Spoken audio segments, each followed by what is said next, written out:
Okay, today we're gonna do a begerdil, which we also call in English potato cutlets. So we will need all these ingredients. Potato, this one is about 5 of potatoes that you need, and this is gonna be fried and then will be pound later. So and then next will be this mincemeat, which I have already cooked it on a fire without oil. Okay, and then this one spring onions, and then green chili, only half of the green chili, and then this one is the Chinese celery and the fried shallots. Okay, these are only these 3, and of course you need some salt and seasoning into the main potato once it's being fried. Okay, we will show you how it should be fried. Okay, when you cut the potato, it has to be in this manner. Okay, like the not too thick, not too thin. Yeah. Okay, next will be the frying part. So we're gonna fry this potato slowly, and then once it's a golden brown, you can pick it up, and once you know that it's gonna be cooked already, you pick it up, and then we're gonna pound the potato.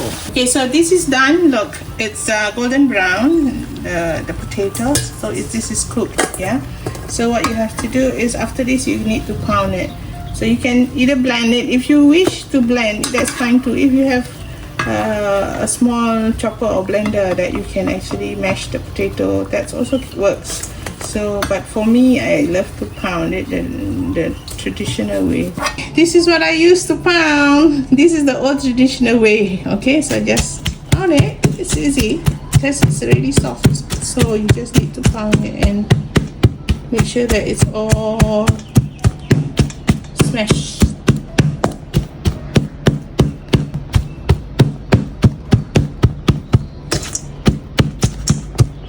Okay, apologies, I have to use my hand, but I have washed my hand already. So, okay, so this is how the texture of the potatoes. Okay, so the potatoes will be very soft, this like that, and then you have to add the rest of the item or the rest of the ingredients. Okay, so now we put in the mincemeat, which have been stir fried without oil or without nothing, just stir it plain like that. You see, and then this is the fried shallots, and then followed by the Chinese celery, okay, as well as the spring onion and the green chili. Okay, so all the greens, you see all the greens in there. So we need about 2 teaspoons of salt, and then one spoon of seasoning Ajinomoto. Okay, then we mix it up together. We need one more ingredient, which is the pepper. So you need pepper about, say, depending on how much you like the spiciness. I'm gonna use like 1 spoonful. Okay, so when you mix it up together, you just need to make it into a ball. So just make it into a ball and like this. Okay, squashed it and make it into a ball. There you go. So this is the begerdil. So we're gonna put in a container. So you can froze it. You can freeze it in the fridge. You can keep it, and it can last for at least a week. Yeah. So if you have a crave for begerdil, you can just take it out, and then you have to fry it with an egg. Coat with an egg. Okay, I will show you later.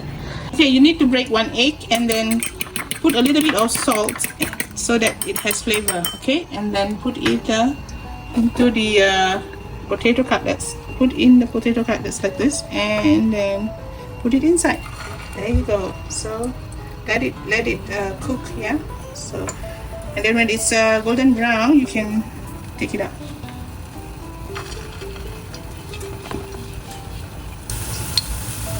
Okay, now turning over. There you go.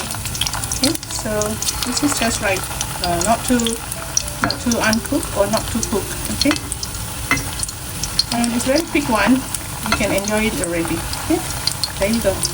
Nice Okay, this is the final look of the begedil or potato cutlet. So please do like, subscribe if you enjoy the video. Okay, bye.